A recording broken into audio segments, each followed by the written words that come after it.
Auzubillahiminash-shaytanir-rajeem. Bismillahir-rahmanir-rahim. Rabbi shrah li sadri wa yassir li wahlul 'uqdatam min lisani yafqahu qawli. Assalamu alaikum wa rahmatullahi wa barakatuh. This is Sayyid Shanila, your EVS teacher, and we are on the 8th unit, the value of food. So what did we see in the last video? We saw the importance and the value the food holds in our lives. We saw that how much it is difficult for the farmer to grow the crops and get it ready for us and then sell in the market. I mean, it's a very tedious process through which we get food, but we do waste so much food, so we should avoid wasting of food. So we saw about plowing. In the last video we saw that what does plowing means. Plowing means to make the field ready for sowing. Sowing मतलब पेरना. Plowing में क्या होता है? The fields are made ready for sowing the seeds. We saw how the tractors are used for crushing the lumps of soil. मतलब tractor से soil की lumps कैसे तोड़ते हैं. Now we will try this section. So we need to know the meaning of threshing and winnowing. So how will we know its meaning? We will see an experiment to know the meaning of threshing and winnowing. So you have to try this at your home. Take half a basket of dried groundnut pods. Divide them into two portions. Groundnut pods मतलब groundnut जो मूंगफली होती है उसके pots लेना, मतलब आपको 2 फलियाँ लेना है. You have to take half a basket of dried groundnut pods. Divide them into 2 portions. मतलब आपका half basket लेना है, then you have to divide it into 2 portions. आपको 2 portions में divide करना है equally. Shell the groundnuts in 1 portion. How long did this take you? Now you had already divided it into 2 portions. Now you have to shell the groundnuts in 1 portion. मतलब आपको एक portion के जो groundnuts है आपको उसको छीलना है. You have to note down the time. How much time do you need or do you require for shelling the groundnuts? Now put the other portion in a cloth bag and tie its mouth. Pound the bag slightly with a stone or beat it with stick. See, first you have to shell the groundnut pods in 1 portion, and in the second portion what do you have to do with it is you have to take a cloth bag and put the groundnuts in it and tie the mouth of the bag. मतलब आपको इस bag में cloth का bag लेना है, कपड़े का bag लेना और उसमें आधे ग्राउंडनट्स डालना है. देन आपको उसका जो मुंह होता है बैग का उसको बांध लेना है. Now pound the bag lightly with a stone or beat it with a stick. What you have to do now is pound the bag with, मतलब आपको उसको पत्थर से मारना है groundnuts को, और if not possible to beat it with a stone then you can use a stick to beat it. मतलब आप stick से भी इसको beat कर सकते हो बैग को. So take the groundnuts out in a tray and tell me what do you see. आपने जो बैग को मारा है पत्थर से या स्टिक से, वो ग्राउंडनट्स को निकालना है ट्रे में और आपको देखना है आपने क्या देखा. What do you see now? Arjun, many of the pods have burst open and the nuts have come out. What do you see? You see that many of the pods, मतलब फली के दाने निकल जाते हैं और आधे से ज़्यादा टूट जाते हैं due to beating with a stone or a stick. Mother, this can be called threshing of the pods. Now hold the tray in both your hands, toss its contents quickly and lightly in there. Tell me what happens. Now the beating of the groundnuts with a stone or a stick makes the pods open and the nuts come out. उसमें के दाने निकल जाते. So what is this called? Threshing of the pods. Now what do you have to do? Now hold the tray in both your hands. आपको tray को हाथ में लेना है and you have to toss. ऐसे toss मतलब आपको ऐसे हिलाना है उसको. Toss quickly and lightly in the air. Tell me what happens. Varsha, When I toss the tray, the empty shells fall off and the nuts are left behind. But why does that happen?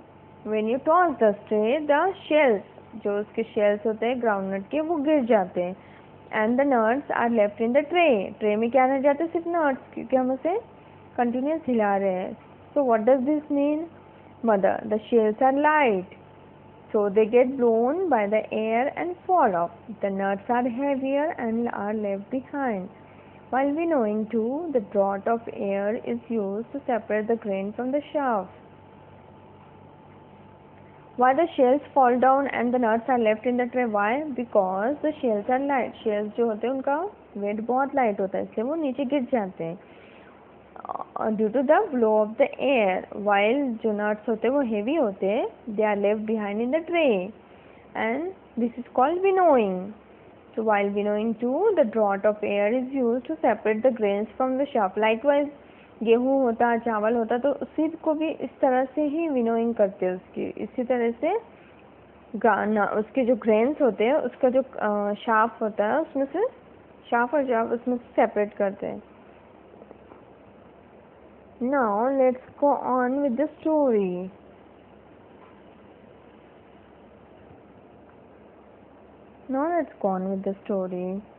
Dada uses a machine for threshing and winnowing. In the machine,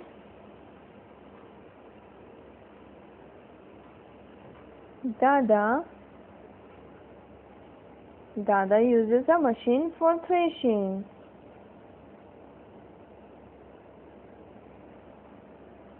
and winnowing. In the machine, threshing and winnowing are done at the same time. The harvested ears are put into the machine. The grains get separated and falls into a bag tied to the machine. The chaff and other rubbish gets thrown off. Dada uses machine for threshing and winnowing. What does Dada use for threshing and winnowing? He uses machine. In the machine, threshing and winnowing are done at the same time. मतलब threshing और winnowing साथ में होता है. The harvested ears are put into the machine. The harvested ears मतलब जो भुट्टे होते हैं उसको मशीन में डायरेक्ट डाल दिया जाता है. The grains get separated and falls into a bag tied to the machine. Machine में क्या होता है, जो grains होते हैं वो separate हो जाते हैं शाफ्ट से, और जो grains होते हैं they fall down into the bag tied to the machine, while the chaff and the other rubbish get thrown off. वो अलग साइड हो जाते हैं. Both get separated like this, in this way. When there were no machines, bullocks were made to help with the threshing. For winnowing, a person stands a little higher up and slowly allows the threshed grain to fall into the ground. When there were no machines, bullocks were used to do threshing. And for winnowing, a person stands a little higher, मतलब एक chair पे एक person खड़ा रहता था, and slowly allows the threshold grain to fall to the ground. Even you can do it. हम आपने rice देखा होगा जिसमें कचरा वगैरह रहता है. What you can do is you stand on a chair and put the rice into any tray and you toss it around. Toss it quickly, and you will see that the rubbish from the rice gets separated from the rice. The rubbish will fall down while the rice will remain in the tray. So this is called winnowing. The chaff is carried away by the draught, and the grain falls down in a heap. The machine helps to finish the work quickly, but labor and expense have to be put in any case. So machines तो winnowing and threshing करते, but still laborers are required to help to run the machines and to do other activities. Now do unit section. If a machine is not available, bullocks do the threshing. As you can see in the picture, a round space is cleared in the field and the threshing floor is prepared. A post is erected at its center and a bullock is tied to it. Threshing can be done with the help of bullocks also. So what is required is you need a clean space in the field or any area where you want to do it. You have to clear that space for threshing, and a post is erected. मतलब एक a pole As you can see in the picture, a pole is erected and the bullock is tied to it. The bullock walks in circles around the post. The harvested ears are spread in the round space so that they get trampled upon by the bullock. If the crop is large in quantity, a bigger place is prepared and more bullocks are used together. Threshing may go on for several days. For the bullocks too, this is heavy work. So, if a machine is not available, bullocks do the threshing. A round space is cleared in the field and the threshing floor is prepared. So, a post, we had seen how is the post created. So, what do they do is, as you can see in the picture, a post is created in the center and a bullock is tied to it. And suppose you have to harvest the grain ears of any crop, suppose wheat, jowar, bajra, then they are spread in then the ears are spread in the round space or in the round shape, and the bullocks are asked or bullocks are made to walk upon the ears so that they get trampled. मतलब क्या होता, एक पोल से bullock को पहले एक पोल को खड़े रखते, बीच में लगा देते और उससे बैल बांध देते, फिर एक सर्कल में, सर्कल शेप में, राउंड शेप में पूरे भुट्टों और ईयर्स को मतलब स्प्रेड कर देते राउंड शेप में, as you can see in that picture, और बैल को उस पर चलने लगाते। तो इससे क्या होता है, बैल के वेट से जो भुट्टे हैं तो वो टूट जाते और उसमें का ग्रेन अपने आप मतलब वो बार बार स्पीड में घूमता है ना, तो स्पीड में घूमने से वो भुट्टों में का ग्रेन सेपरेट होता है। So likewise winnowing is done और threshing is done. Threshing is done in this way. So threshing may go on for several days. This may take many days to happen. For the bullocks too, this is a heavy work. For the bullocks too, this is heavy work because bullocks also require lots of energy to do this work, as they have to continuously swirl around the post. So this is a time consuming, मतलब ये बहुत time consuming भी है और इससे bullocks man power भी लगता है ज़्यादा और बुलक्स भी ज़्यादा लगते हैं। I hope you have understood what I have taught you. Jazakallah khairan for listening me. Here I am signing off.